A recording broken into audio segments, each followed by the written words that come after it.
ये कहानी है विदुर और विनीत की। विदुर एक गरीब लेकिन भला आदमी था जो हमेशा दूसरों की मदद करने को तैयार रहता था। और विनीत एक अमीर लेकिन मतलबी आदमी था जो हमेशा विदुर की अच्छाई से जलता था। दोनों एक दूसरे के पड़ोसी थे, पर थे एक दूसरे से बिल्कुल अलग।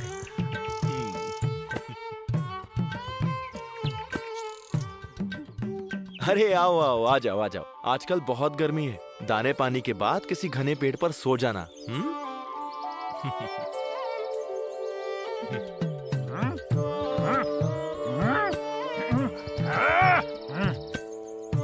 अरे गई भैंस पानी में।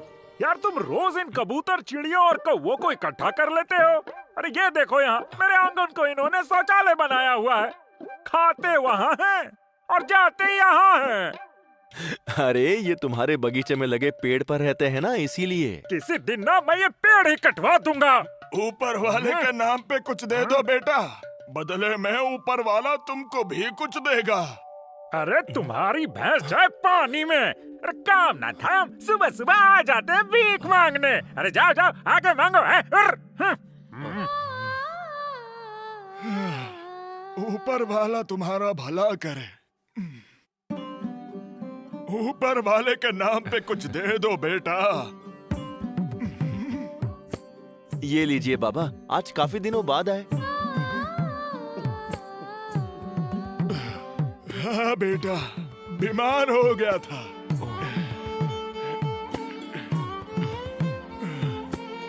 ऊपर वाला तुम्हारा भला करे। अनाज तो ऐसे बांट रहे हो जैसे कहीं के राजा हो। मेरे घर और सर को शौचालय समझा हुआ है क्या? अरे तुम्हारी भैंस जो पानी में।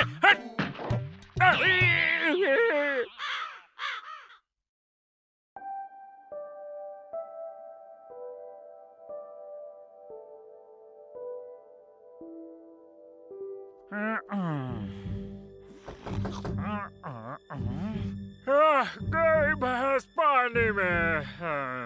भाई साहब दरवाजा खोलिए। अरे कौन है भाई? मैं एक मुसाफिर हूँ। क्या चाहिए भाई? मैं रास्ता भटक गया हूँ। हाँ तो मैं क्या करूँ? रात बिताने के लिए जगह चाहिए, सुबह होते ही चला जाऊंगा। तुम्हारी भैंस जाए पानी में? यात्रालय समझ रखा है मेरे घर को? हाँ, मैं अनजान वनजान लोगों की मदद नहीं करता। अरे जाओ यहाँ से, हट। अच्छा, कोई आसपास यात्रालय या ढाबा हो तो बता दीजिए, बाहर बहुत ठंड है। ठीक बगल वाला घर यात्रालय है, वहाँ चले जाओ।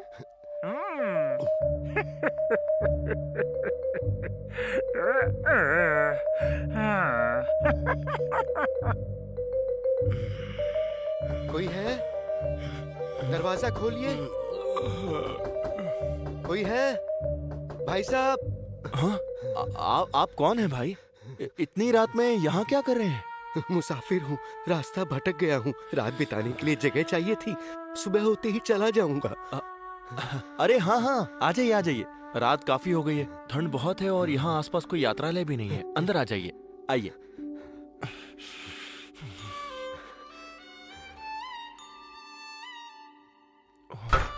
बैठिए ना, मैं आपके लिए पानी लाता हूँ। बगल के घर वाले ने कहा ये यात्रालय है। विनीत ने? वो भी ना। आपने अपने घर में मुझे आने दिया, बहुत बहुत धन्यवाद भाई। धन्यवाद की कोई बात नहीं। इंसान इंसान की मदद नहीं करेगा तो कौन करेगा?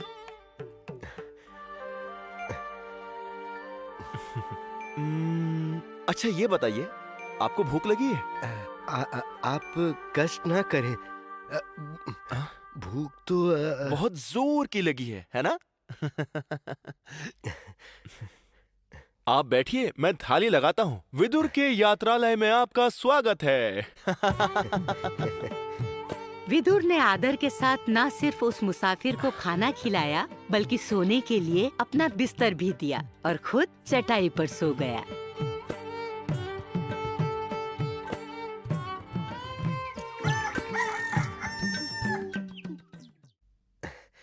अरे ये क्या? आप जाने के लिए तैयार भी हो गए? हाँ, आपने अपने घर में मुझे पनाह दी, अपने घर में सुलाया, खाना खिलाया। मैं आपका आभारी रहूंगा। आपका धन्यवाद दोस्त। धन्यवाद की जरूरत नहीं है। आप भी कभी किसी की मदद कर देना, हिसाब बराबर हो जाएगा। ये लीजिए, ये 2 तोहफे आपके लिए हैं। इनका इस्तेमाल तभी करना जब बहुत जरूरत हो, और हाँ, लालच मत करना। जितना जरूरी हो बस उतना ही लेना। अच्छा, अलविदा दोस्त, फिर मिलेंगे।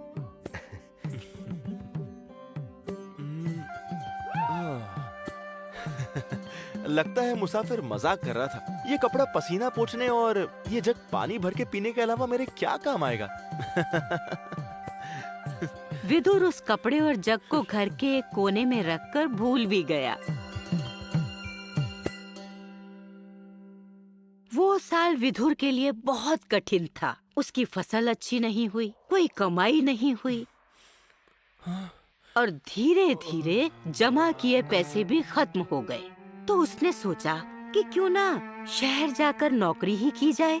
वो तैयार होके शहर जाने को हुआ तो बाहर कड़ी धूप थी।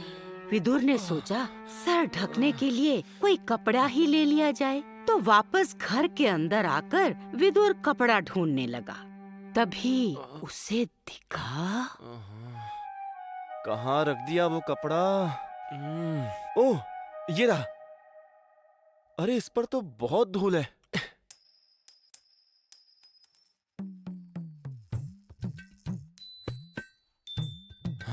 अरे ये क्या गिरा इस कपड़े से? हाँ? सोने का सिक्का। ये तो वाकई सोने का सिक्का है। हाँ, लगता है वो मुसाफिर इस कपड़े में सोने का सिक्का रखकर चला गया था। मैंने देखा ही नहीं। बहुत सही वक्त पर निकला है ये सिक्का। इससे मैं अपनी बिगड़ी हालत थोड़ी ठीक कर सकता हूँ। धन्यवाद मुसाफिर।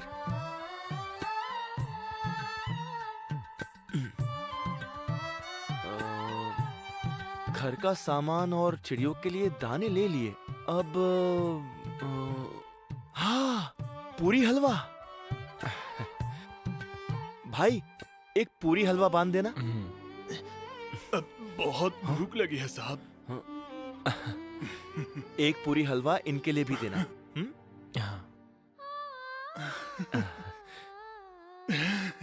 धन्यवाद साहब, ऊपर वाला आपको और दे। शुक्रिया।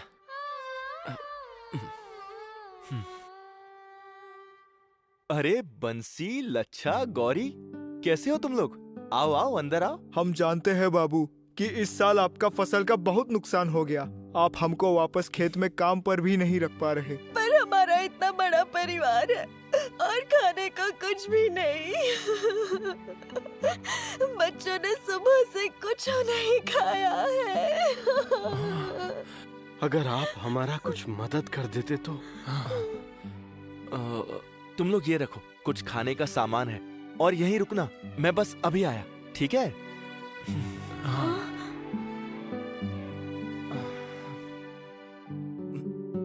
अब तो मेरे पास बस यही बचा है, पर इतने से पैसों से सारे मजदूरों और उनके परिवार का कुछ नहीं होगा। क्या करूं? हाँ, हाँ?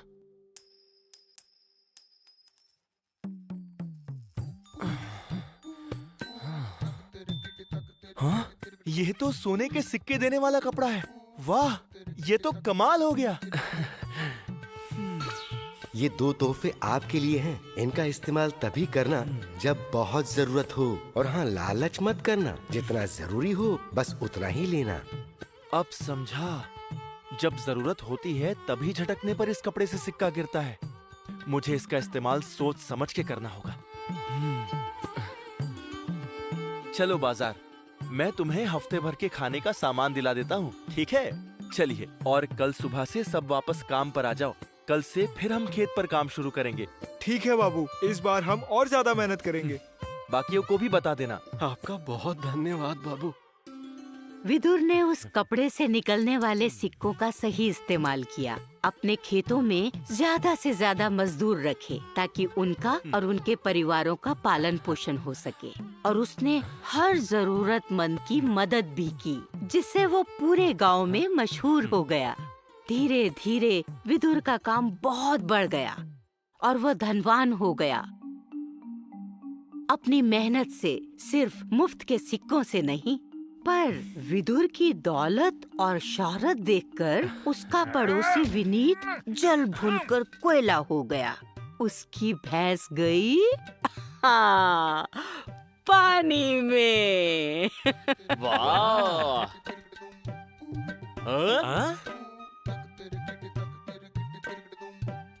विदुर जी भले ही बड़े आदमी हो गए हैं, पर गांव में सबकी कितनी इज्जत करते हैं, कितनी फिक्र करते हैं। हाँ भाई, इस साल इन्होंने गांव में 2-2 गरीब परिवारों का खर्चा उठाया, विद्यालय भी खुलवाया। और उनके खेत देखो कैसे सोना उगलते हैं। सच बात तो यही है, कर भला हो भला। अरे तुम्हारी भैंस जाए पानी में, भागो यहाँ से। क्या खड़े खड़े घर का घूर रहे हो? कोई और काम धंधा नहीं है क्या? अरे ये आदमी है या गधा, देखो तो कैसे चिल्ला रहा है। अरे कोई मूर्ख लगता है। चलो यहाँ से।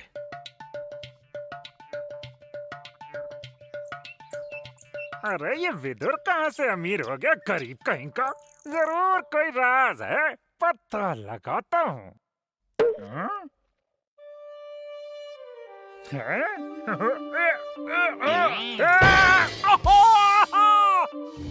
अरे कोई भैंस पानी में! अरे कोई सुन लेगा।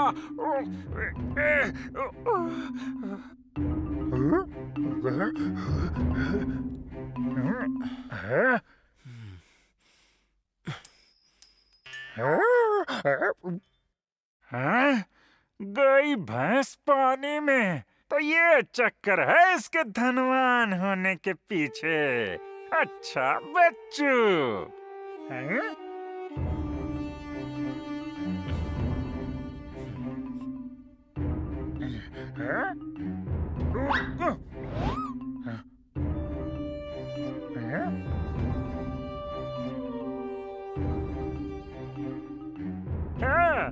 अब अमीर होने की बारी मेरी।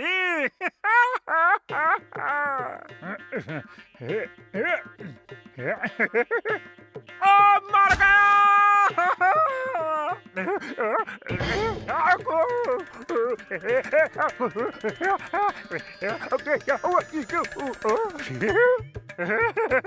अरे मिल गया जादुई जग, मिल गया जादुई जग।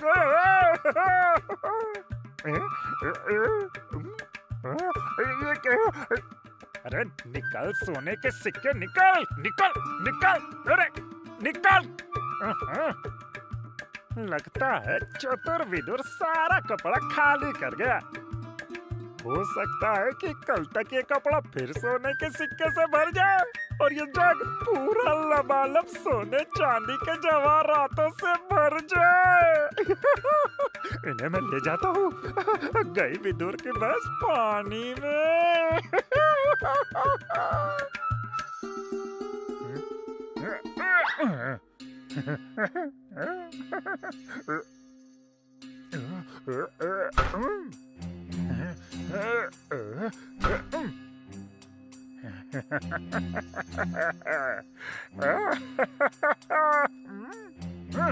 हे, तुम हटो, हट।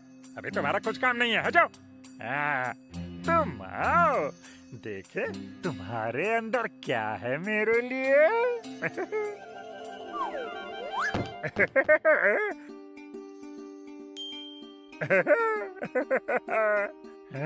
अरे वाह, क्या रंग है!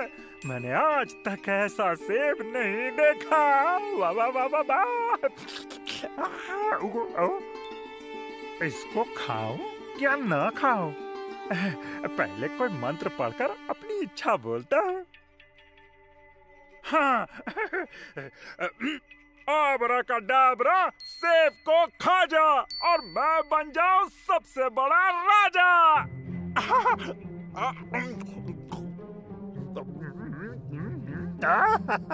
अरे वाह वाह वाह, क्या स्वाद है।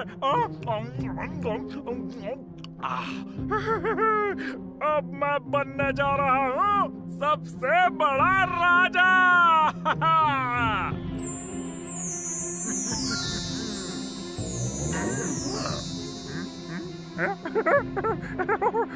कुछ अजीब सा महसूस हो रहा है। लगता है मैं राजा बन रहा हूँ। विदुर, अब मैं तुझे दिखाऊंगा। तेरी भैंस तो गई पानी में।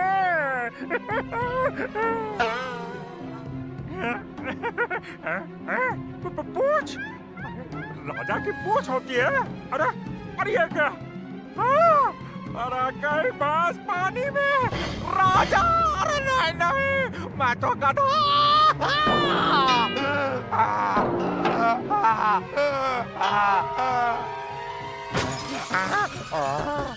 क्या हुआ विनीत?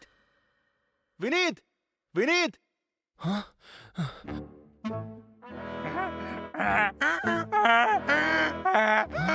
विनीत के घर में ये बेचारा गधा क्यों बंद है? और विनीत कहाँ गया?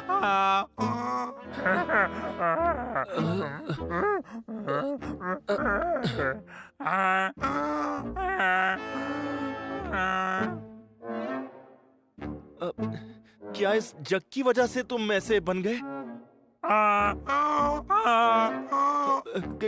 क्या तुम विनीत हो?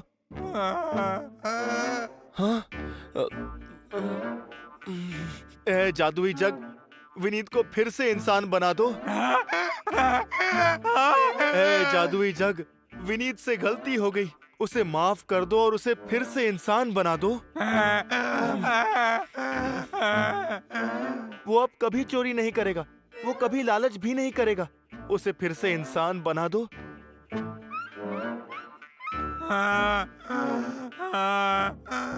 विदुर के लाख कोशिश करने पर भी विनीत गधे से वापस इंसान नहीं बना। अब कोई चारा नहीं था, पर विदुर ने ना विनीत से चोरी के बारे में कुछ कहा, ना ही उसका साथ छोड़ा। विदुर एक रहमदिल इंसान था। वो विनीत गधे को अपने घर ले आया। वो उसे अपने साथ ही रखता, खाना देता, पानी देता, सोने के लिए अच्छा बिस्तर देता, उसके साथ प्यार से बात भी करता, उसका ध्यान रखता। विनीत गधे को धीरे धीरे ये समझ आने लगा कि जिस विदुर से वो जलता था, अगर वो विदुर ही ना होता तो आज उसकी क्या बुरी हालत होती। वो किसी खेत में गधा बना हुआ सामान ढो रहा होता शायद। ऐसे ऐसे कई महीने गुजर गए और फिर एक दिन अचानक विदुर को वो मुसाफिर फिर से दिखाई दिया। भाई नमस्कार, मुझे पहचाना? अरे मित्र, बिल्कुल, मैं आपको कैसे भूल सकता हूँ। मैं भी आपको नहीं भूल सकता। कृपया आप मेरे घर चलिए, मुझे आपसे कुछ बेहद जरूरी काम है। आपकी बात को मैं कभी मना नहीं कर सकता। चलिए चलते हैं। आप मेरे पड़ोसी विनीत को कुछ भी करके फिर से इंसान बना दीजिए।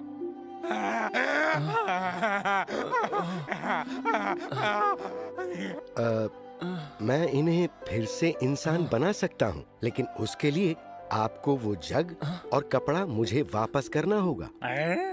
जी मैं बिल्कुल तैयार हूँ। आपके दिए उपहार की वजह से मैं अपनी और सबकी मदद कर पाया। इसके लिए आपका बहुत बहुत धन्यवाद। हो सकता है जग और कपड़ा लौटाने के बाद मैं फिर से गरीब हो जाऊँ, तो वो मेरा भाग्य होगा, पर मुझे यकीन है कि मेहनत से मैं फिर कमाने लगूंगा। मुझे मेहनत करना अच्छा लगता है, पर मेरा दिल टूट जाता है जब मैं अपने दोस्त को इस हालत में देखता हूँ।